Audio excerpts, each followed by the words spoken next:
எதிர்நீச்சல் நேயர்களுக்கு வணக்கம். இன்று நம்மிடையே இந்திய தொழிற்சங்க மையத்தின் தமிழ்நாடு மாநில துணைத் தலைவர் தோழர் கே விஜயன் அவர்கள் வந்திருக்கிறார். வணக்கம். வணக்கம். குறைந்தபட்ச ஊதியம் என்பது தமிழகத்தில் எப்படி நிர்ணயிக்கப்படுகிறது, என்னென்ன விதத்தெல்லாம் அதெல்லாம் கணக்கெடுக்கிறாங்க அப்படின்றத பற்றி கொஞ்சம் சொல்லுங்கள். ஒரு தொழிலாளி வேலைக்கு போறான்னு சொன்னா அவங்களுக்கு என்ன ஊதியம் வழங்க வேண்டும் என்ற ஒரு ஒரு நடவடிக்கை என்பது தேவை. அதாவது இந்த அளவு கொடுக்குறோம் அப்படின்ட்டு ஒருத்தர் அதிகமாகவும் கொடுக்கக்கூடிய நடவடிக்கை இருக்கலாம், இல்லை ஒருத்தர் குறைவாகவும் கொடுக்கக்கூடிய நடவடிக்கை என்பது இருக்கலாம். ஒரு தொழிலாளி அவர் வேலைக்கு மீண்டும் அடுத்த நாள் வேலைக்கு வர வேண்டும் என்று சொன்னால் என்ன ஊதியம் என்பது நிர்ணயிக்கப்பட வேண்டும் என்பதற்கான ஒரு வரைமுறை என்பதுதான் குறைந்தபட்ச ஊதியம். அந்த குறைந்தபட்ச ஊதியம் என்பது 15வது இந்திய தொழிலாளர் ஸ்தாபனத்தில், உலக தொழிலாளர் ஸ்தாபனத்தினுடைய நடவடிக்கையோடு பேசப்பட்டு ஒரு வரையறுக்கப்பட்டிருக்கு. அப்படி வரையறுக்கப்பட்ட அடிப்படையில் தான் ஒரு தொழிலாளி ஆனவன் வேலைக்கு வர வேண்டும் என்று சொன்னால் அந்த தொழிலாளி அவருடைய குடும்பம் உட்பட அந்த கணக்கில் சேர்க்கக்கூடிய நடவடிக்கையாக எடுத்துக்கொண்டு ஒரு தொழிலாளிக்கு 2700 கலோரி வெப்பமுள்ள சக்தி என்பது தேவை என்ற அடிப்படையில் கணக்கிட்டு ஒரு குடும்பம் என்ற வரையறையும் நிர்ணயிக்கப்படக்கூடிய நிலை என்பது ஏற்படுத்தப்பட்டது. ஒரு குடும்பம் என்று சொன்னால் ஒரு தொழிலாளி ஒரு யூனிட்டு, முதலாவது அவருடைய மனைவி 0.8 யூனிட்டு, குழந்தை 2 குழந்தைகள் 0.66 ஆக 3 யூனிட் என்ற அடிப்படையில் ஒரு தொழிலாளி ஊதியம் 2700 கலோரி வெப்பசக்தி உள்ள உணவை பெறக்கூடிய வகையிலும் அவருக்கு உண்டான அந்த உடை மற்றும் இருப்பிட ஏற்பாடுகள் இவைகளுக்கும் சேர்த்து அந்த ஊதிய நிர்ணயம் என்பது செய்யப்பட வேண்டும் என்ற அடிப்படையில் உருவாக்கப்பட்டது தான் குறைந்தபட்ச ஊதியம். 1948ஆம் ஆண்டிலேயே குறைந்தபட்ச ஊதிய சட்டம் என்பது உருவாக்கப்பட்டு அது பாராளுமன்றத்தால் நிறைவேற்றப்பட்டிருக்கு. அதுக்கு முன்னாலேயும் அந்த குறைந்தபட்ச ஊதியம் என்பது வரையறை இல்லாமல் இருக்கக்கூடிய நிலை என்பது இருந்திருக்கு. ஆனால் இப்போ அந்த குறைந்தபட்ச ஊதியம் என்ற நிர்ணயிப்புக்கு உண்டான அளவுகோல் அப்படின்னு வரும்போது அதுக்கான ஒரு டாக்டர் அக்கராய்டு என்பவரை நிர்ணயம் பண்ணி அவர் மூலமாக இந்த அளவுகோலை நிர்ணயிக்கக்கூடிய ஒரு ஏற்பாடு இருந்தது. அதற்கு பிறகு பார்த்தீங்கன்னு சொன்னால் அக்ராய்டு ஃபார்முலா என்று இப்பொழுதும் கூட 7வது ஊதிய குழு பேசுகின்ற போது அந்த விவரங்கள்லாம் கூட சொல்லப்பட்டிருக்கும். அக்ராய்டு ஃபார்முலா ராப்டகாஸ் பிரெட் ஜட்ஜ்மெண்ட், சென்னையை சார்ந்த ஒரு பிரெட் தொழிற்சாலையில் ஏற்பட்டிருக்கக்கூடிய ஒரு அந்த அகவிலைப்படி, அதாவது பஞ்சப்படி சம்பந்தமான ஒரு வழக்கு உச்ச நீதிமன்றம் வரைக்கும் சென்று அது ஒரு வரலாற்று சிறப்புமிக்க தீர்ப்பாக ஏற்படுத்தப்பட்டிருக்கக்கூடிய ஒரு நிலை என்பது இருக்கு. ஆக இப்படி குறைந்தபட்ச ஊதியம் என்று நிர்ணயிக்கும் பொழுது ஒரு 40 கிலோ அரிசி, நம்ம தமிழகத்தை சேர்ந்த நிலையில் நான் சொல்கிறேன், 72 கஜம் துணி, 4 கிலோ எண்ணெய், 4 கிலோ பருப்பு, இந்த வகையில் அந்த தொழிலாளிக்கு காய்கறிகள் மற்ற விஷயங்கள்லாம் சேர்த்து கணக்கிடுவதற்கான நடவடிக்கை தான் அந்த குறைந்தபட்ச ஊதியம் என்ற வரையறைக்கு இருக்கு. அது அந்தந்த மாநில அரசினுடைய விலைவாசி உயர்வுக்கு ஏற்ற முறையில், விலைவாசிக்கு ஏற்ற முறையில் அந்த குறைந்தபட்ச ஊதியம் என்ற அளவுகோல் என்பது நினைக்கப்படும். இப்போ குறைந்தபட்ச ஊதியம் என்று சொல்லுகின்ற போது 3 அமைப்புகள் தான் அதற்கு நிர்ணயிக்கக்கூடிய தகுதி என்பது உள்ளது. ஒன்று மத்திய அரசு, இன்னொன்று மாநில அரசு, இன்னொன்று மாவட்ட ஆட்சியர். இந்த 3 பேர் தான் அந்த குறைந்தபட்ச ஊதியத்தை நிர்ணயிக்கக்கூடிய தகுதி படைத்தவர்கள். இவங்களுக்கு தான் அதிகாரம் என்பது வழங்கப்பட்டிருக்கு. அவங்க இந்த குறைந்தபட்ச ஊதியத்தை நிர்ணயம் செய்கின்ற போது அந்த சட்டத்தில் என்ன சொல்லியிருக்குன்னா, அதை வந்து ஏதோ அரசு நிர்ணயிக்கக்கூடிய நடவடிக்கையாக மாறிடக்கூடாது. அது வந்து தொழிலாளியுடைய பங்கெடுப்போடு அந்த ஊதிய நிர்ணயம் என்பது இருக்கணும். இப்போ தொழிற்சங்கங்கள் பிரதிநிதிகளோடு, முதலாளிகள் பிரதிநிதிகளோடு அரசு முன்னின்று நடத்தக்கூடிய அந்த கமிட்டிகள் மூலமாக அந்த குறைந்தபட்ச ஊதியம் என்பது நிர்ணயிக்கப்படக்கூடிய ஏற்பாடுகள் என்பது இருக்கு. இது வந்து பார்த்தீங்கன்னா ஒவ்வொரு 3 வருஷத்துக்கும் அதை வந்து மாற்றி அமைக்கக்கூடிய நடவடிக்கை. அதே போன்று அதற்கான அடிப்படை ஊதியம் என்று நிர்ணயிக்கக்கூடிய நடவடிக்கை 3 ஆண்டுகளுக்கு ஒரு முறை. அதே போன்று அதற்கான பஞ்சப்படி என்பது, அகவலைப்படி என்பது ஆண்டுதோறும் ஒவ்வொரு மாதமும் ஏறி வரக்கூடிய விலைவாசி புள்ளியின் அடிப்படையில், இப்போ தமிழக அரசு எடுத்துக்கிட்டிங்கன்னா சராசரி எடுத்துக்கொண்டு ஒரு வருஷத்துக்கான பஞ்சப்படியை கொடுப்பாங்க. மத்திய அரசாக இருந்தால் அது வந்து 6 மாதத்துக்கு ஒரு முறை அந்த பஞ்சப்படி என்பது கணக்கிட்டு வழங்கப்படக்கூடிய பஞ்சப்படி கணக்கீடு என்பது தனியானது. அப்படிப்பட்ட ஒரு அடிப்படையில் தான் இந்த ஊதிய நிர்ணயம் என்ற வரையறை என்பது இருக்கு.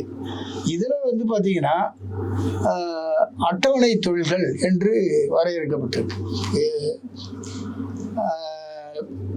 அந்த 1948 குறைந்தபட்ச ஊதிய சட்டத்தின் அடிப்படையிலேயே மத்திய அரசு சில தொழில்களை அட்டவணை தொழிலாக அறிவித்திருக்கு. குறிப்பாக சுரங்க தொழில்கள், தாதுக்கள் எடுக்கக்கூடிய சுரங்கங்கள், அதே போன்று வேறு சில கப்பல் போக்குவரத்து, கட்டுமானம், இவைகள்லாம் வந்து தொழில்களாக, அட்டவணை தொழிலாக அங்கீகரிக்கக்கூடிய நடவடிக்கை என்பது இருக்கு. தமிழக அரசு பார்த்தீங்கன்னா இப்போ வந்து ஒரு 87 தொழில்கள் அட்டவணை தொழிலாக இருக்கு. ஒரு 57-58 தொழிலுக்கு இவங்க குறைந்தபட்ச ஊதியத்தை நிர்ணயிச்சிருக்காங்க. அதில் பல்வேறு தொழில்கள் வருது. ஆக இப்படி வந்து நிர்ணயிக்கக்கூடிய ஏற்பாடு. மாவட்ட ஆட்சித்தலைவர்னா இந்த மாதிரி ஒவ்வொரு நாள் இப்போ விவசாய வேலை அல்லது வேற ஒரு சின்ன கட்டுமான வேலை, ஒரு நாள் வேலை, அப்படிப்பட்ட தொழிலாளிக்கு என்ன ஊதியம் நிர்ணயம் செய்ய வேண்டும் என்று அவர் வந்து நிர்ணயிக்கக்கூடிய ஒரு நடவடிக்கை. அவர் வந்து இப்போ அகவலைப்படியை நிர்ணயிக்க மாட்டார். இந்த 2 பேர் மட்டும்தான், 2 அமைப்புகள் மட்டும்தான் அகவலைப்படியை நிர்ணயம் செய்யும். அந்த அடிப்படையில் தான் ஊதிய நிர்ணயம் என்பது செய்யப்படுகிறது. இப்போ குறைந்தபட்ச ஊதிய சட்டத்தை வந்து எந்தெந்த நிறுவனங்கள்லாம் அமல்படுத்தணும் அப்படின்றதுக்காக ஒரு வரையறை இருக்கா? ஒரு தொழிலாளி குறைந்தபட்சம் இவ்வளோ பேர் வேலை செஞ்சால் அதை அமல்படுத்தணும் அப்படின்ற மாதிரியான ஒரு சட்ட வரையறைன்றது ஏதாவது இருக்கா? அதாவது நீங்கள் கேட்குற கேள்வி என்பது அதுக்கு வந்து மற்ற இப்போ வந்து இஎஸ்ஐ இருக்குன்னா 10 பேர் இருக்கணும், பிஎஃப்னா 20 பேர் இருக்கணும் அப்படின்ற வரையறை என்பது இருக்கு. ஆனால் குறைந்தபட்ச ஊதிய சட்டத்துக்கு அவ்வாறு வரையறை கிடையாது. ஒரு தொழிலாளி வேலை செய்தால் கூட அவருக்கு வந்து அந்த ஊதியத்தை வழங்குவதற்கான ஏற்பாடு என்பது இருக்கணும் அப்படின்றது தான் உறுதிப்படுத்தப்பட்டிருக்கு. அதனால வந்து பார்த்தீங்கன்னு சொன்னால் இந்த குறைந்தபட்ச ஊதியம் என்ற விஷயம் என்று நம்ம விவாதிக்கின்ற பொழுது இதில் ஒரு பெரிய, அதாவது உலகத்தில் இருக்கக்கூடிய எல்லா நாடுகள்லையுமே இந்த குறைந்தபட்ச ஊதியம் என்பது நிர்ணயிக்கப்பட்டிருக்கு. இப்போ அது அந்தந்த நாட்டினுடைய தன்மைக்கு ஏற்றவாறு நிர்ணயிக்கப்பட்டிருக்கு. இப்போ கூட நம்ம இந்தியாவில் பார்த்தீங்கன்னு சொன்னால் உச்சநீதிமன்றம் வழிகாட்டுதலையும் சரி, அல்லது மத்திய அரசு ஒரு நோட்டு வந்து தயார் பண்ணி குறைந்தபட்ச ஊதியத்துக்கு சொல்லும்போது கூட இந்த குறைந்தபட்ச ஊதியம் அப்படின்னு சொன்னால் அது யாருக்கு அப்படின்னு சொல்லக்கூடிய வழிகாட்டுதல் சொல்கிறாங்க. என்னன்னு சொன்னால், ஒரு குறைந்தபட்ச ஊதியம் அப்படின்னு ஒரு தொழிலாளிக்கு நிர்ணயம் பண்ணும்போது, ஒரு தொழிலாளி வேலைக்கு வர்றாருன்னா அவருக்கு எவ்வளோ ஊதியம் கொடுக்கறது என்ற விஷயத்துக்கு மட்டும்தான் அது பயன்படும். அதுக்கு அடுத்த கட்டமாக அவர் தொடர்ந்து வேலை செய்யக்கூடியவராக இருந்தால் அவருக்கு வீடு சம்பந்தமான அந்த வாடகை, மருத்துவம், கல்வி, அப்புறம் இன்னும் இத்தியாதி சமூக கடமைகள், இவைகளை பற்றியெல்லாம் இந்த குறைந்தபட்ச ஊதியம் என்பது விவாதிக்காது. அது வந்து அதை அமுல்படுத்துவதற்கான நடவடிக்கைக்கு எந்த வாய்ப்பும் என்பது அதுக்கு இருக்காது. வெறும் குறைந்தபட்ச ஊதியம் என்பது அவர் சாப்பிடுவார், வீட்டுக்கு போவார், வேலைக்கு போவார், திரும்ப மறுநாள் வேலைக்கு போகணும் அப்படின்ற நிலையோடு தான் நிற்கும். அவர் குடும்பத்தை பார்ப்பதற்கான எந்த ஏற்பாட்டுக்கும் உதவி இல்லை. அதனால தான் என்ன சொல்கிறாங்கன்னா 3 விதமான ஊதியத்தை நிர்ணயம் பண்ண சொல்கிறாங்க.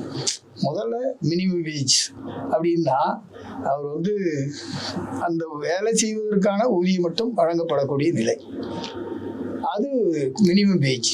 இன்னொன்று என்னன்னா லிவிங் வேஜ் இருக்கு, வாழ்வதற்கான வேஜ், அதாவது வாழ்றதுக்கான அந்த வாடகை குறைந்தபட்ச தேவையை பூர்த்தி செய்யக்கூடிய நடவடிக்கை.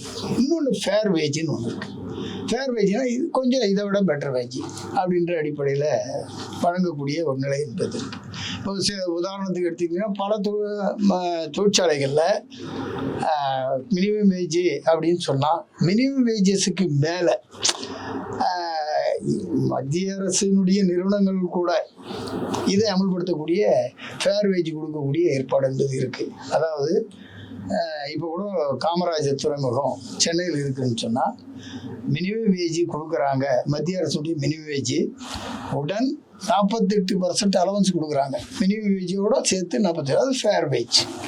இப்போ ஓஎன்ஜிசியில் அது மாதிரியான ஒரு சில பகுதிகளில் கொடுக்கக்கூடியவங்க, ஐஓசி நிறுவனங்களில் சில ரிஃபைனரிஸில் அது மாதிரி ஃபேர் வேஜ் கொடுக்குறாங்க.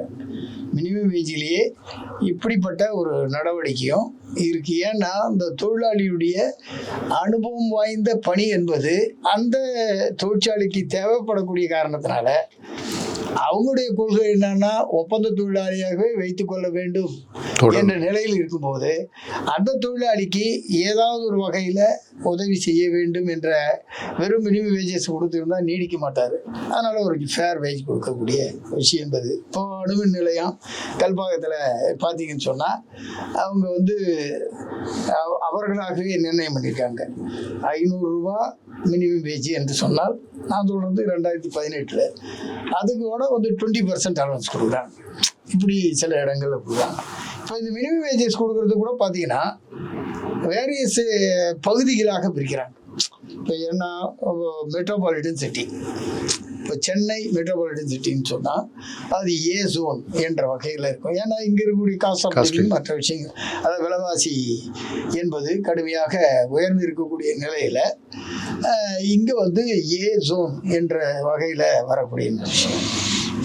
டில்லி, கல்கட்டா, சென்னை இப்போ எல்லாமே மெட்ரோபாலிட்டன் சிட்டிஸ். அதற்கடுத்து பி ஜோன் என்ற வகையில் இருக்கக்கூடிய பி ஜோன், அது வந்து இந்த டிஸ்ட்ரிக்ட் மாவட்ட தலைநகரங்கள் அதை ஒட்டி இருக்கக்கூடிய விஷயம். மூன்றாவது வந்து சி ஜோன் என்று இருக்கக்கூடிய நகராட்சி, அந்த மாதிரியான பகுதிகள். கிராமம் என்பது டி ஜோன் என்ற வகையில் 4 வகையாக மத்திய அரசு பிரிக்குது. ஆனால் நம்ம தமிழகத்தில் பார்த்தீங்கன்னா ஏபிசி 3 ஜோன் தான் இருக்குது. நகராட்சி, அதுக்கடுத்து கிராமங்கள் என்ற வகையில் மாநகராட்சி, பேரூர் நகராட்சி, கிராமம் என்ற வகையில் தான் பிரிச்சிருக்காங்க. ஆனால் அது 4 ஜோனாக பிரிக்கக்கூடிய ஒரு ஏற்பாடு என்பது இருக்குது. அப்படி பிரிக்கின்ற போது அந்த இடத்துக்கு தகுந்தமான விலைவாசி உயர்வுக்கேற்ற முறையில் அவங்க என்ன பண்ணுறாங்கன்னா மினிமம் வேஜஸ் ஃபிக்ஸ் பண்ணும்போது இப்படி அதாவது நிர்ணயிக்கும் போது இந்த மாதிரியான வித்தியாசத்தை காட்டக்கூடிய ஒரு ஏற்பாடும் என்பது அவங்களால செய்ய முடியுது அப்படின்ற பிரச்சனையும் பார்க்க வேண்டியிருக்கு. அது மட்டும் இல்லாமல் இன்னும் கேட்டிங்கன்னு சொன்னால் இந்த மாதிரியான பகுதிகளில் வேலை செய்யக்கூடிய தொழிலாளிகள் இருக்கிறாங்கன்னு சொன்னால் அவர்களுக்கு சில இந்த ஏசோன் போன்ற இடத்துல இருக்கக்கூடிய தொழிலாளிகளுக்கு அவங்க வந்து மத்திய அரசு இருக்குன்னு சொன்னால் அதை, அதாவது மாநகராட்சி, அது மெட்ரோபாலிட்டன் சிட்டி அப்படின்னு சொல்லக்கூடிய இடத்துலேருந்து 15 கிலோமீட்டர் வரைக்கும் அவங்களுக்கு வந்து இதனுடைய பாதிப்புகள் இருக்குன்ற வரையறையை உருவாக்கி அந்த 15 கிலோமீட்டர் வரைக்கும் இப்படி வந்து அரசு ஊழியர்களுக்கு HRA வீட்டு வாடகையை நிர்ணயம் பண்ணும்போது, சிசிஏ நிர்ணயம் பண்ணும்போது ஒரு கிலோமீட்டர் வரையறையை நிர்ணயிப்பாங்க. அது மாதிரி குறைந்தபட்ச ஊதியத்துக்கும் அது மாதிரியான வரையறை என்பது மத்திய அரசுடைய குறைந்தபட்ச ஊதியத்துக்கு உண்டு. ரைட். ஆனால் மாநில அரசுடைய குறைந்தபட்ச ஊதியத்துக்கு கிடையாது. அப்படிப்பட்ட வரையறை இல்லை. இப்போ வந்து சென்னை இருக்குன்னா, சென்னையினுடைய கார்பரேஷன் எல்லை இருக்குன்னா அதுலேருந்து ஒரு 15 கிலோமீட்டர் அக்லமரேஷன் சொல்லக்கூடிய ஒரு நடவடிக்கை என்பது இருக்கும். ஆகவே அந்த அடிப்படையில் சில பயன்கள் என்பது அந்த தொழிலாளர்களுக்கு கிடைக்கும். இதெல்லாம் வந்து நம்ம பேசுகிறோமே தவிர, இதையெல்லாம் தெரிந்து கொண்டு இவர்களை நாம் பயன்படுத்தி கொள்ள வேண்டும் என்ற நிலையில தொழிலாளர்களும் விழிப்புணர்வு என்பது இல்லை என்பதையும் நாம் கவனத்தில் கொள்ள வேண்டும். நீங்க சொல்ற மாதிரி இப்போ குறைந்தபட்ச ஊதியத்துக்கு வரம்புல வராத புதிய புதிய தொழில்கள் வருது. இப்போ ஜிக் ஒர்க்கர்ஸ் இருக்காங்க, இப்போ அவங்கள பிளாட்ஃபார்ம் ஒர்க்கர்ஸ்ன்னு சொல்லும்போது அந்த மாதிரி புதிய புதிய தொழில்களுக்கு இந்த குறைந்தபட்ச ஊதியன்றது அமல்படுத்துறது பதிலாக, ஆனால் அது தொழிலாளின்ற வரையறைக்குள்ளேயே வராத அளவுக்கு அந்த கிளவராக அந்த தொழில் முனைவர்கள் பண்ணும்போது, அதாவது உதாரணத்துக்கு எடுத்துக்கிட்டீங்கன்னா, இப்போ வந்து இந்த அட்டவணை தொழிலில் வராத தொழில்கள் இருக்கு. இப்போ அந்த தொழில்களில் மினிமம் வேஜஸ் எப்படி நீங்கள் நிர்ணயம் பண்ணுறது என்ற வரையறையும் இருக்கு. இப்போ மின்சார வாரியம் எடுத்துக்கிட்டீங்கன்னா, மின்சார வாரியத்தில் மினிமம் வேஜஸ் என்பது இல்லை, அட்டவணை தொழிலில் வரவில்லை.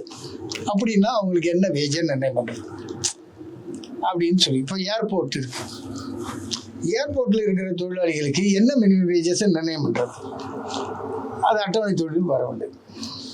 இந்த மாதிரியான பொருள் என்பது இருக்கு. இப்போ ஹெவி இண்டஸ்ட்ரீஸ் என்று சொல்லக்கூடிய பிஹெச்இல் போன்ற இடங்கள்ல அவங்க பாரத் ஹெவி எலக்ட்ரிசிட்டி அதில் வந்து மினிமம் வேஜஸுக்கு அட்டவணை தொழிலாக வரவில்லை.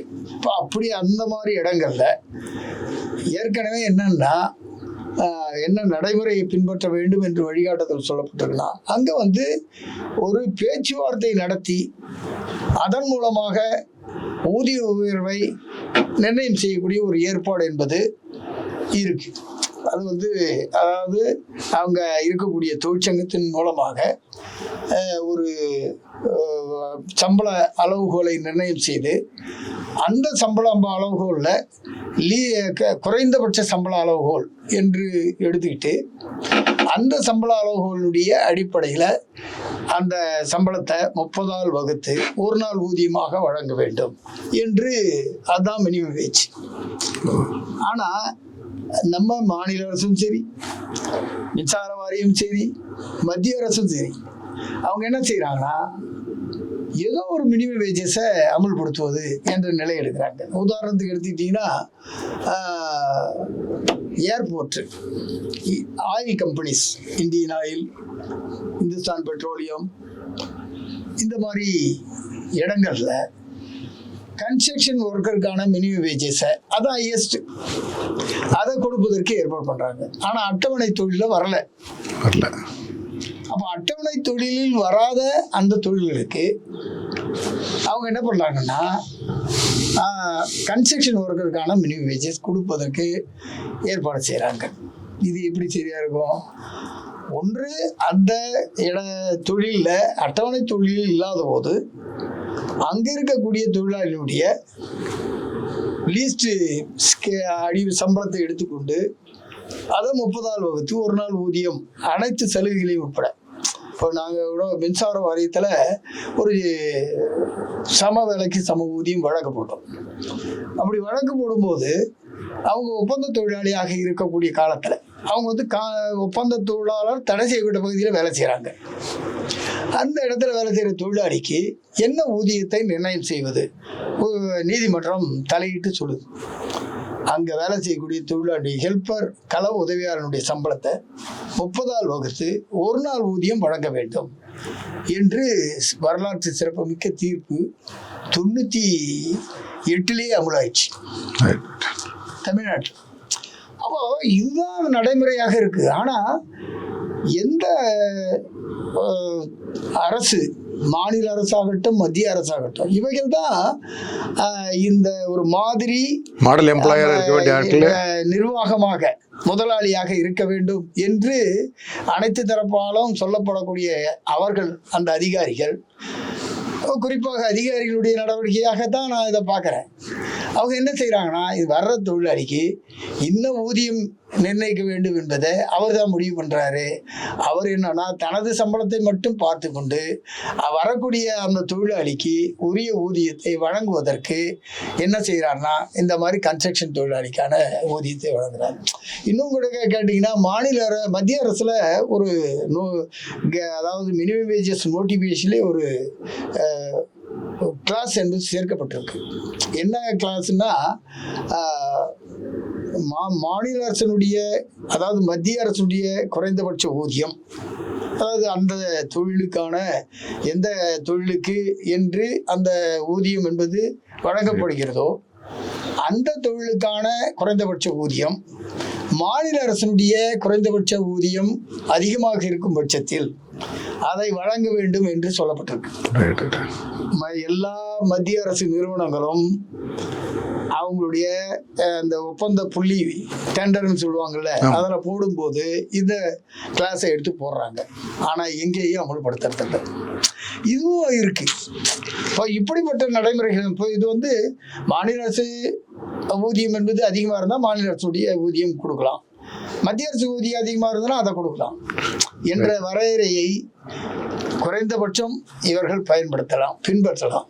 ஆனால் அதை கூட செய்வதற்கு நாம் போராட வேண்டியது இருக்குது. இப்போ சில இடங்களில் வந்து பார்த்திங்கன்னா, இந்துஸ்தான் பெட்ரோலியத்தில் கன்ஸ்ட்ரக்ஷன் ஒர்க்கருக்கான மினிமம் வேஜ் தமிழ்நாட்டில் அதிகம் இருக்கிற மாநிலத்திலேயே பார்த்திங்கன்னா கன்ஸ்ட்ரக்ஷன் ஒர்க்கருக்கான மினிமம் வேஜஸ் அதிகம். இங்கே ஒரு இது பார்த்திங்கன்னா, ஒரு சாதாரண கிராமத்தில் இருக்கக்கூடியவர் கூட சி ஜோன் என்ற வகையில் பார்த்திங்கன்னா இன்றைய தேதியில் அவருக்கு 910 ரூபா ஒரு கள உதவியாளருக்கு. அந்த கள உதவியாளருக்கான சம்பளத்தை இப்போ டி ஜோனில் வேலை செய்யக்கூடிய ஆயில் கம்பெனியில் வேலை செய்யக்கூடிய தொழிலாளிக்கு அதை வழங்குறாங்க. அது இந்துஸ்தான் பெட்ரோலியத்தில் நடக்குது, ஏர்போர்ட்டில் நடக்குது, அது கூட மதுரை ஏர்போர்ட்டில் நடக்குது, மற்ற ஏர்போர்ட்டில் நடக்குது. இப்படி சில விஷயங்கள் என்பது எந்த இடத்துல விழிப்போட சண்டை போடுறாங்களோ அந்த இடத்துல அமலாகக்கூடிய விஷயம் என்பது இருக்கு. அவை இப்படிப்பட்ட விஷயங்களும் இருக்கு. நீங்க இன்னொரு கேள்வியும் கேட்டிருக்கீங்க. இப்போ இது இல்லாத தொழில்கள், இப்போ உதாரணத்துக்கு எடுத்துக்கிட்டீங்கன்னா கப்பல் அப்படின்னு எடுத்துக்கிட்டீங்கன்னா, கப்பல் துறைமுகம் என்பது மத்திய அரசுடைய கட்டுப்பாட்டில் தான். நம்மளுடைய பார்வையில் துறைமுகம் என்று சொன்னாலே மத்திய அரசு அப்படின்னு தான் நினைக்கிறோம். ஆனால் இப்போ மாநில அரசும் துறைமுகத்தை நடத்துகிறாங்க, அதாவது மைனர் போர்ட்டுன்ற பேரால். சரி, மைனர் போர்ட்டுன்னு ஒரு தமிழ்நாட்டில் பார்த்தீங்கன்னா ஒரு 19 துறைமுகங்கள் இருக்குது. இந்த துறைமுகத்தில் வேலை செய்யக்கூடிய தொழிலாளிக்கு என்ன ஊதியத்தை நிர்ணயம் பண்ணுறது வரையறையே கிடையாது. இந்த மாதிரியான ஒரு நடவடிக்கை என்பது மாநில அரசு பின்பற்றக்கூடிய நடவடிக்கை. நான் ஏற்கனவே சொன்னது ஆயில் இண்டஸ்ட்ரீஸில் மத்திய அரசு செய்கிறது. இங்கே இந்த மாதிரியான கண்டெய்னர், அதாவது மைனர் துறைமுகத்தில், சிறு துறைமுகத்தில் இவங்க இப்படி பண்ணுறாங்க மாநில அரசு.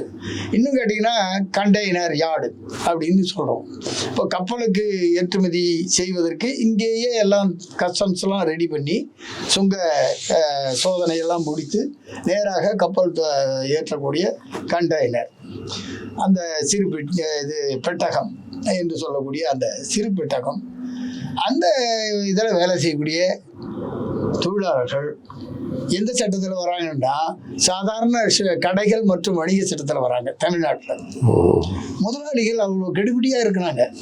இதை வந்து தொழிற்சாலை சட்டத்தின் கீழே வரக்கூடாது. ஒரு தொழிற்சாலைன்னு சொன்னால் 5 குதிரை திறனுக்கு மேலே சக்தி இருந்ததுன்னா அவங்க அது வந்து ஃபேக்ட்ரி என்ற வரையறுக்குள்ள வரலாம். பொருளை உற்பத்தி செய்வது என்பது மட்டும் ஃபேக்ட்ரி அல்ல, வனத்துறையும் சில இடங்களில் ஃபேக்ட்ரியாக வருது. ஆனால் இங்கே பார்த்தீங்கன்னா அது கடைகள் மற்றும் வணிக நிறுவனங்களுக்கான அந்த சட்டத்தின் கீழ் வருகிறது. இப்படி முதலாளிகளுக்கு சாதகமாகவே அரசு நடந்து கொள்வது என்பது நடக்குது.